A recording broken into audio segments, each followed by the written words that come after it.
Hi guys, it's Sterling Spectre here. Real quick before I get into this video, I've decided to start a Discord server if any of you need help with mining. If you do, feel free to ask anything in there and I'll try my best to help. The link to join in the Discord is in the description of the video. So in this video, I want to talk to you guys about the new Intel GPU that is rumoured to be coming to the market this quarter. It's been in the news lately that Intel is set to release a new GPU to the market. Normally, we have been used to Nvidia and AMD releasing GPUs, but Intel are looking to break into this expanding market. This is good for us miners, as it gives us another company that's willing to start producing GPUs. This means that they believe in the future of GPUs. So this new Intel GPU has the codename Alchemist, and has come from the new Intel Arc program, which has been set up to produce new computer chips, new services, and new software. Intel have actually been producing integrated graphic chips for their GPUs for years, but now they're expanding into the actual GPU market and are mainly targeting gamers. As a miner, I think this is great as it offers more competition for Nvidia and AMD, and we'll start having to compete against Intel. Hopefully this competition furthers the technology on these cards. So now let's get into what this card is comparable to in terms of mining and what technology it's built from. For starters, the main chip has a semiconductor length of 6 nanometers.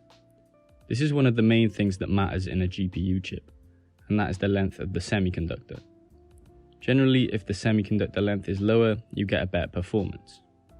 So currently only AMD have 6 nanometer chip technology, but judging by the leak from Intel, they might also be getting the 6 nanometer semiconductors.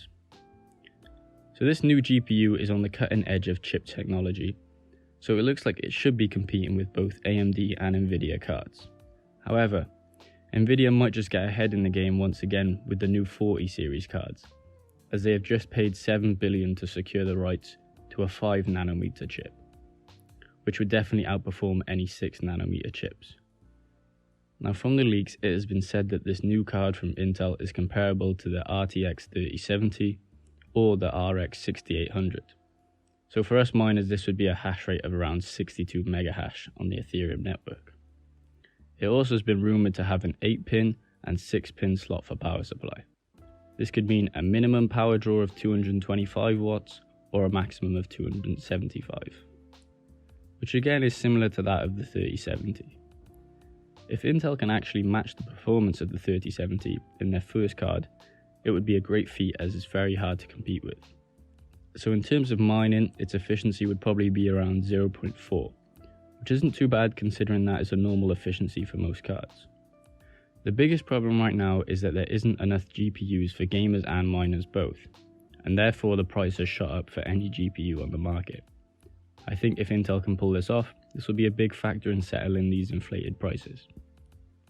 Let's now move on to the release date of the card and what the roadmap for the future of the card looks like. We have a rumoured release date of the Q1 of 2022, which means anywhere from January to March of this year.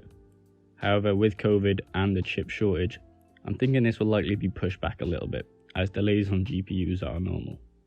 However, if it does come out this quarter, then I think they definitely will not have a large supply, and will probably sell out very quickly, as we have seen with both AMD and Nvidia new releases.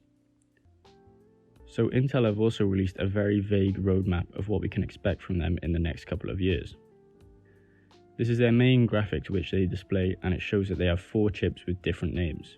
The first being the Alchemist, which is coming this year, and then we have the Battle Mage, then the Celestial, and finally the Druid.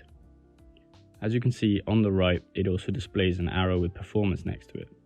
This means that each chip will be better than the last. With this information, I think it's definitely possible that we can see Intel produce a new card every year for the next 4 years, with each one being better than the last. Now let's talk about the price that this card is going to cost. I think it's purely guesswork on what it will cost, but we can sort of gauge the price based on the performance output that has been rumoured. I think Intel will need to be competitive in the market, so they won't have an extreme price, although they have had prior pricing problems with their CPUs.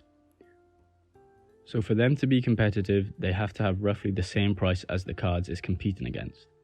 I think we can expect that this has an upper limit of $600 and a lower price limit of $400. Bearing in mind this would be MSRP and not resale value. I think we could expect to see a higher aftermarket price as miners will still be buying GPUs for their rigs. This is a reasonable price range if it lives up to its performance output. Overall, I think that this GPU will be a competitive GPU in the market, and the launch of the first card will have to be good as it sets precedence for future cards. If Intel really want this to work in their favour, then the first release has to go good, and they have to have produced a relatively good card. Now all these rumoured performance outputs are just that, they're rumours. So with that being the case, I'd probably lower my expectations for the card just because I don't want to be disappointed by the release. However, it seems that Intel are taking this very seriously and they already have ideas for the future as stated before. So that's it for the video. I hope you guys enjoyed. If you did, please leave a like, subscribe for more content like this, and comment your thoughts below.